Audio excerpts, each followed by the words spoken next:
The gym on Fort Anderson was loud with the echoes of fists hitting heavy bags, shoes squeaking on mats, and bursts of laughter from the off-duty martial arts team. They were some of the basie's best, 5 men with black belts in different disciplines, all confident, all strong, all competitive. And all bored. That was when they noticed the janitor.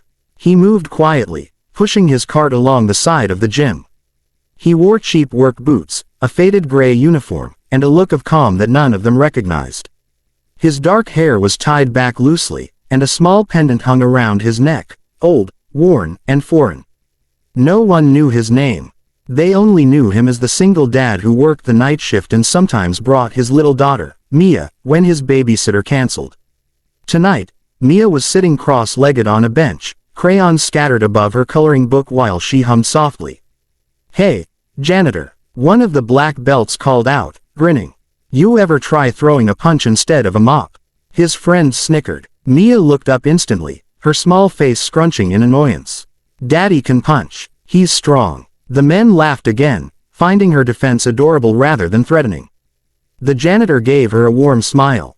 "It's okay, sweetheart." Another black belt, the biggest of the group, crossed his arms. "Come on, man, we're just killing time. Spar with us, just for fun." The janitor paused. His eyes softened, yet something unreadable flickered behind them, like a shadow moving under still water. "I'm just here to clean," he said. But the men weren't letting him off that easily. "What's wrong?" the leader teased. Scared, he still didn't answer. He turned back to his supplies, focused and unbothered. Mia, however, stood up, placed her hands on her hips, and declared, "My daddy's not scared of anybody." Her voice rang across the gym. The janitor exhaled sharply, both amused and resigned. The black belts burst into laughter again.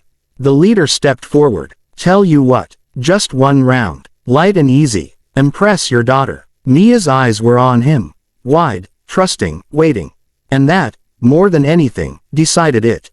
The janitor nodded once. "One round," he said quietly. "Light." The men cheered like they'd already won something. He handed Mia his pendant. "Hold this for me, sweetheart." She clutched it with both hands. "Don't let them hurt you," she whispered. A small smile touched his lips. "I'll be okay." The 5 black belts stepped onto the mat with exaggerated swagger. The on-duty instructor, who had been teaching a class across the gym, crossed his arms and smirked, ready to enjoy whatever was about to happen. The janitor took off his boots and stepped barefoot onto the mat. His feet were silent, his posture relaxed, his breathing steady, almost too steady. "All right, janitor," the leader said. "Let's see what you got." They circled him like wolves around something they believed was helpless. The janitor simply watched them, expression unreadable. The leader went first, a basic jab. But he didn't even finish the move.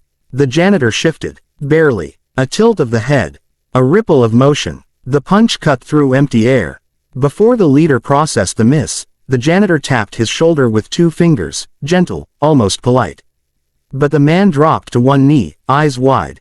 It wasn't pain, it was pressure, perfectly placed. The gym fell silent. "What the?" one of the others sputtered. Another lunged. The janitor stepped aside like he was avoiding a breeze, tapped the man's wrist, then his elbow, subtle, precise. The man's arm went numb instantly. 2 more rushed him together. He moved then. Not fast, not explosive, but smooth. Too smooth, like water flowing, like a shadow gliding.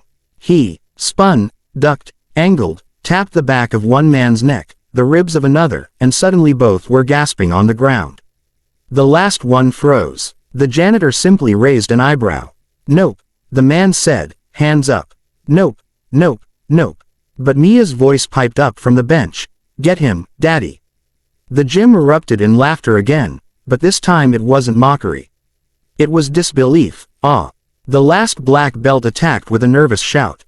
The janitor didn't counter. He simply shifted his stance. And the man tripped over his own momentum, flipping onto his back like a fish.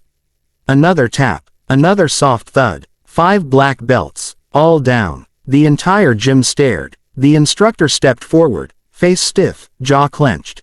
"Where did you learn to move like that?" The janitor put his boots back on. "A long time ago." Before the instructor could press further, the side doors opened suddenly. A group of officers entered, 3 colonels and 1 woman wearing 2 silver stars on her shoulders. A major general, General Carter, known across every branch, respected, feared. She stopped mid-stride the moment her eyes landed on the janitor. Her expression softened instantly, like she'd seen a ghost. Then her voice cracked slightly as she called out, "Iron Ghost." Every black belt on the ground froze. Every officer stared at her with wide eyes. The instructor's jaw dropped. Mia tilted her head. "Daddy." The janitor stiffened. Slowly, reluctantly, he turned. "Ma'am," he said gently. "You're alive," the general whispered. The gym went dead silent. You could hear a pin drop. One of the colonels stepped forward. "Ma'am, you know him." General Carter nodded, gaze fixed on the janitor as if she still couldn't believe it. "Not just know him. He led Project Eclipse. He trained an entire covert unit in zero-visibility combat. Half the maneuvers we still use today came from him. Iron Ghost is a legend." Whispers rippled across the room. Mia blinked in confusion. "Daddy's a legend." The janitor kneeled beside her, brushing her hair back. "I was a soldier a long time ago." General Carter approached him directly. "We thought you died in Helmand." He hesitated. "I almost did." The gym felt smaller suddenly. Heavy. Charged. "Why are you here?" the general asked quietly. "Working as a janitor. Raising a child alone." His eyes lowered. "My wife. She passed away 3 years ago. Mia needed someone home. Someone constant. I didn't want deployments, danger, or violence anywhere near her life. So I left everything behind." Mia touched his face gently. "I like you as my daddy more than a soldier." He smiled softly. "Me too." The general exhaled deeply, respect and something like sadness in her eyes. "You disappeared without a trace," she said. "But today, somehow, fate brought you into this gym." The instructor, still reeling, looked at the black belts moaning on the floor. "And we asked him to spar, for fun." "Good Lord." General Carter turned to the men. "You 5 just challenged one of the most elite martial specialists this military has ever seen." One of them groaned. "Are you serious?" Another muttered, "I'm going to need ice. And therapy." The general chuckled softly, then looked back at the janitor. "Iron Ghost, we could use you again." Mia clung to his arm instantly. "No," she said, "you can't take my daddy." General Carter kneeled, coming to eye level with the girl. Her voice softened in a way none of the soldiers had ever seen. "Mia," she said gently, "I'm not here to take him away from you." Mia's grip loosened, barely. The general looked up at the janitor again. "I'm here to ask if you'd be willing to teach our instructors.